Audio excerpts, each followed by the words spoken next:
जितने भी साधक हैं, भक्त हैं, बहुत ही महत्वपूर्ण विषय है और सभी साधक बहुत ही ध्यान से सुनेंगे। देखिए, चाहे किसी को कितना भी ज्ञान हो जाए, ज्ञान की बहुत ऊंची ऊंची वो बातें करता हो, भक्ति की बहुत ऊंची ऊंची बातें करता हो, अध्यात्म की बहुत बड़ी बातें करता हो, क्योंकि ये सब बातें पढ़ के उनका चिंतन करके भी कही जा सकती हैं।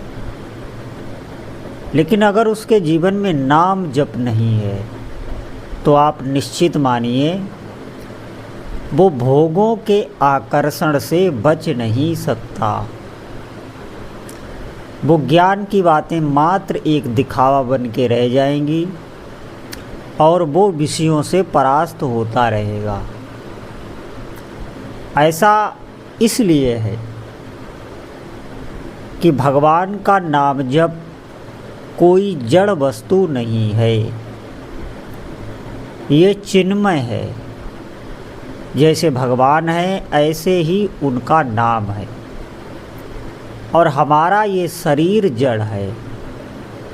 तो जो भी साधक है तो इतना आप समझ ले, अगर वो नाम जप कर रहा है तो उस पर भगवान की विशेष कृपा हो गई, जो भगवान का चिन्मय नाम हमारी जड़ जीव पर विराजमान हो गया, प्रकट हो गया।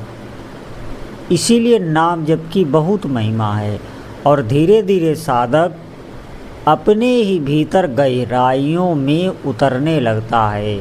नाम जप उसे वहीं पहुंचा देता है जहां उसे पहुंचना था, शरीर के रहते हुए। ऐसा नहीं है कि इस बात का अर्थ आप कुछ और लगा लें।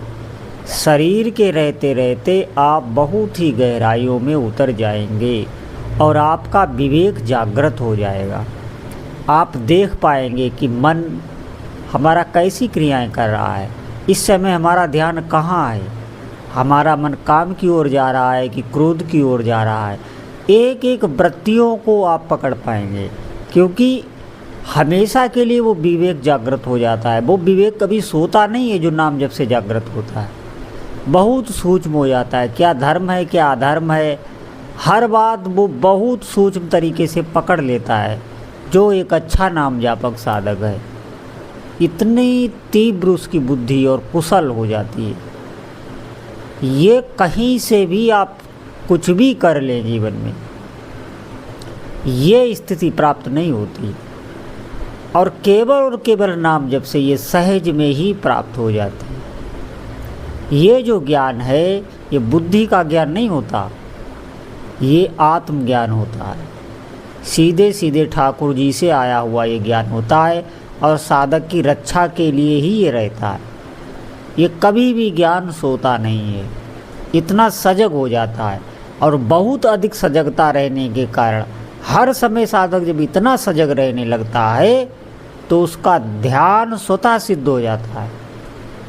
बहुत बुद्धि एकाग्र हो जाती है, मन एकाग्र हो जाता है। जिस भी क्रिया को करता है बहुत एकाग्रता की क्रिया से वो करता है, और जो वर्तमान का समय है उसमें ही वो रहने लगता है। भूत की कोई चिंता उसे सताती नहीं, भविष्य की कोई भी बात लेकर वो चिंतित नहीं रहता। वर्तमान में ही भगवान नाम जप में डूबने लगता है। ये सामर्थ्य आ जाती है और साधक को पता भी नहीं लगता। एक सबसे बड़ी बात, बहुत सी दिव्य दिव्य गुण साधक में आ जाएंगे, अंतःकरण की स्थिति उसकी संतुलित हो जाएगी। वो इतनी उसमें क्षमता आ जाती है कि सामने वाला आडंबर पाखंड कर रहा है कि कितनी गहराई से ये साधक है, ये बात वो क्षण में पकड़ लेता है। जो नाम जापक साधक होता है उससे कोई बच नहीं सकता, उसे कोई ठग नहीं सकता। हाँ, वो अपने भाव में, अपनी मस्ती में वो भले ही जानबूझकर ठग जाए, जानता सब रहेगा वो, लेकिन अपने को ठगाता रहेगा, क्योंकि उसमें इतनी दीनता आ जाती है। एक सबसे बड़ी बात जो नाम जापक में आती है वो दीनता आती है। सब जीवों के प्रति करुणा का भाव आता, इसीलिए कभी किसी पर रोष नहीं करता, कभी किसी से द्वेष नहीं करता, दुर्वचन नहीं करता। इसीलिए तो भगवान नाम जापक में इतना आकर्षण हो जाता है कि सभी जीव उसका सानिध्य चाहते हैं। इसीलिए भैया सबसे बड़ी बात है कि अधिक से अधिक नाम जप करो।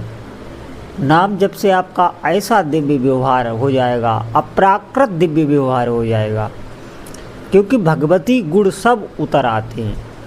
जो भी अच्छे से साधन करता है, भाव बने या न बने, हमें वर्तमान समय में ही अधिक से अधिक नाम जप करना है, भले ही हमारे बिल्कुल भाव ना बने। कभी कभी होता है साधक का नियम भी पूरा नहीं हो पाता, इतना आलस हो जाता है, इतना मन उसका उसे बेचैन करता है, तो नियम पूरा करने में उसे बहुत श्रम उठाना पड़ता है प्रारंभिक अवस्था में। लेकिन वहाँ पे उसे क्या करना है कि वो थोड़ी देर ज़बरदस्ती रोष में आकर इस मन को जप में लगा दे, तो थोड़ी देर बाद आप देखेंगे बहुत शांति से जप होने लगेगा।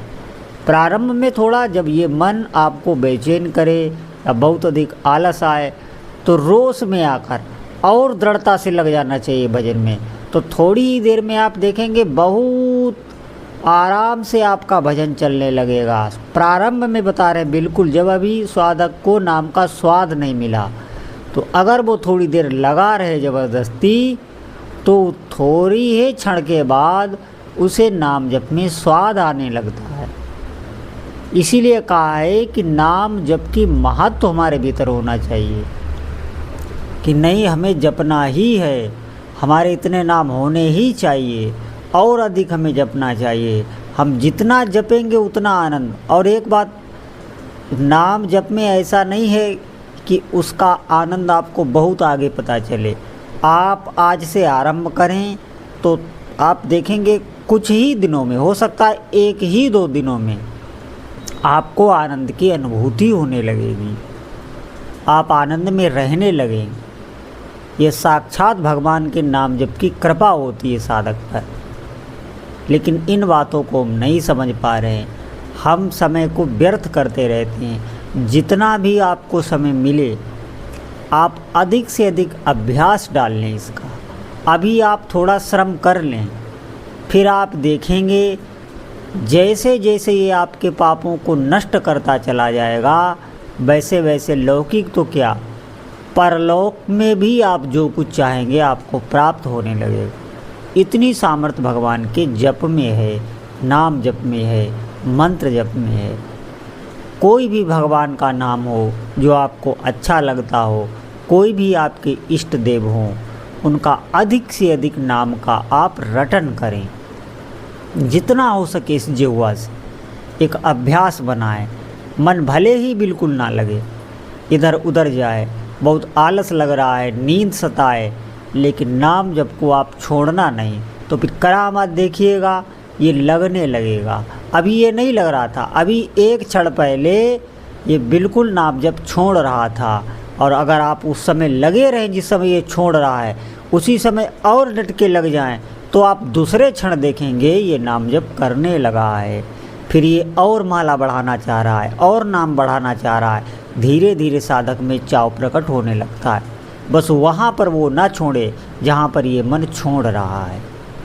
ये सब युक्तियाँ साधक को सीखनी होती हैं, नहीं तो नाम जप जितना सरल है उतना कठिन भी है।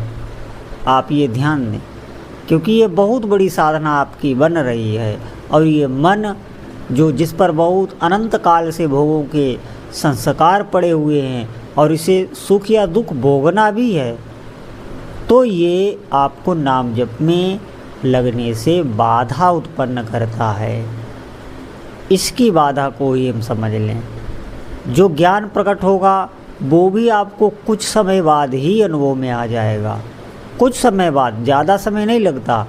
आपको ऐसा भगवान विवेक दे देंगे कि आप हर चाल इस मन की, इंद्रियों की, बुद्धि की समझने लगेंगे, और अंतःकरण जितना पवित्र होता चला जाएगा उतना ही इष्ट देव की सानिध्य का अनुभव भी होता चला जाएगा।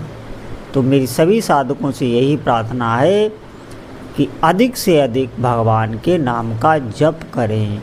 जितना आप जप करोगे उतना ही जप आपके जीवन में मंगल लेके आएगा। बोलो जय जय श्री सीताराम।